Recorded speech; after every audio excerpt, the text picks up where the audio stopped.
faut rappeler que dans le sud algérien, les conditions climatiques sont caractérisées par l'aridité, voire l'extrême aridité, et que dans ces conditions-là, l'agriculture ne peut se faire que sous irrigation intégrale.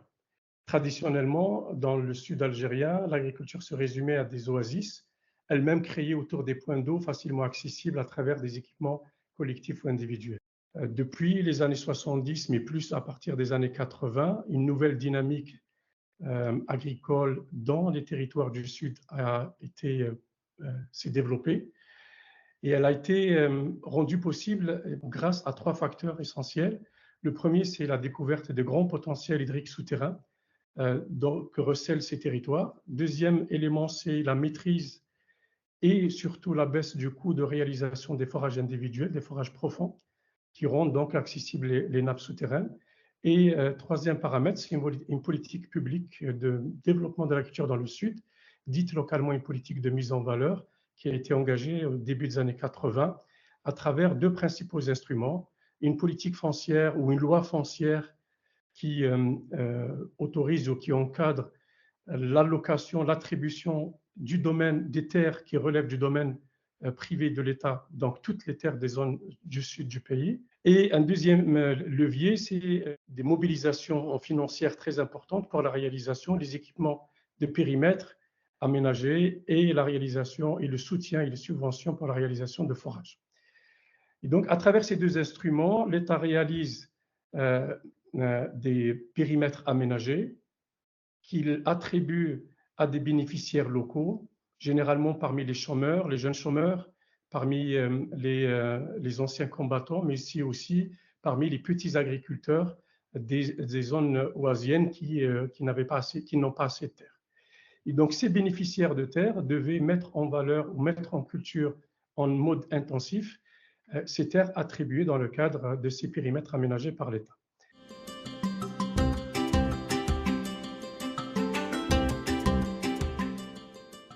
Les cédants sur le marché du faire-valoir agricole dans les zones du Sud sont principalement les bénéficiaires des attributions publiques qui n'ont pas les moyens de travailler les terres dont ils ont bénéficié.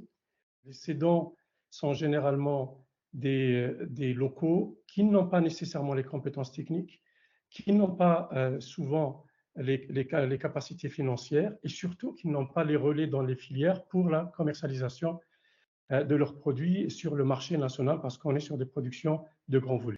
Les preneurs, qui sont-ils? Les preneurs sont des jeunes entrepreneurs qui se sont progressivement spécialisés dans les cultures maraîchères. On les appelle les entrepreneurs maraîchers. Donc les preneurs, c'est une catégorie d'entrepreneurs maraîchers dont la principale caractéristique, c'est leur capacité à accumuler du savoir-faire managériel, du savoir-faire technique, mais aussi des capitals et un réseau de partenaires dans les circuits d'approvisionnement en intrants, mais aussi dans les marchés des produits agricoles.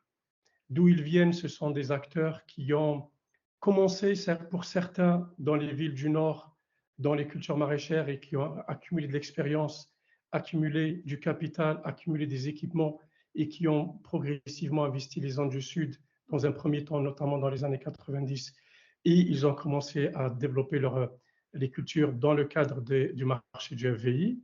Progressivement, il y a des preneurs locaux qui ont émergé, c'est-à-dire parmi ceux qui étaient cédants, certains ont acquis du capital et ont acquis des compétences et qui sont devenus progressivement à leur tour des preneurs.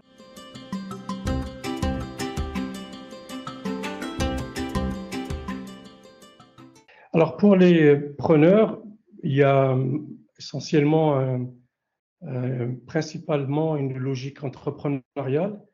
Les preneurs sont dans une logique d'accumulation et de profit, de maximisation, enfin d'augmentation de leurs profits et d'accumulation de capital financier plutôt que de capital foncier. Il n'y a pas de logique de patrimoine, de constitution de patrimoine foncier. Ils peuvent acheter de la terre, mais ce n'est pas leur objectif numéro 1. Leur objectif numéro 1, c'est d'augmenter leur capacité productive en capital social, capital technique et capital financier pour rester compétitifs sur les filières maraîchères qui sont très concurrentielles. Et donc, ils travaillent beaucoup sur leur innovation, ils travaillent sur la maîtrise des coûts. Et la maîtrise des coûts se fait essentiellement par la recherche de terres pas infestées par des maladies, donc qui nécessitent moins de produits chimiques dans le process de production et avec des ressources hydriques abondantes, superficielles et qui nécessitent donc moins d'investissement pour leur mobilisation. Donc, ils sont dans une logique vraiment d'accumulation de capital et de maximisation de profit. Ils peuvent aussi, par ailleurs, investir dans d'autres segments de la filière lorsqu'ils auraient suffisamment grandi. Pour les cédants, par contre, on peut trouver plusieurs logiques. Première logique, c'est une logique d'accumulation de capital pour pouvoir prendre pour son compte l'activité agricole selon le modèle des preneurs.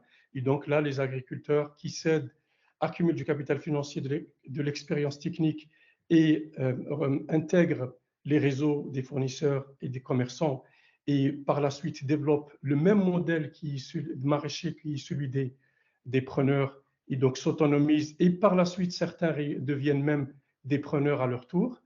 On a une autre catégorie qui est celle plutôt d'accumulation pour constitution de plantation de palmiers dattiers et on a une catégorie de rentiers, c'est-à-dire c'est des gens qui continuent à céder leurs terres dans une logique de tirer une rente foncière, mais pas du tout dans une logique d'accumulation et de réinvestissement dans le secteur agricole.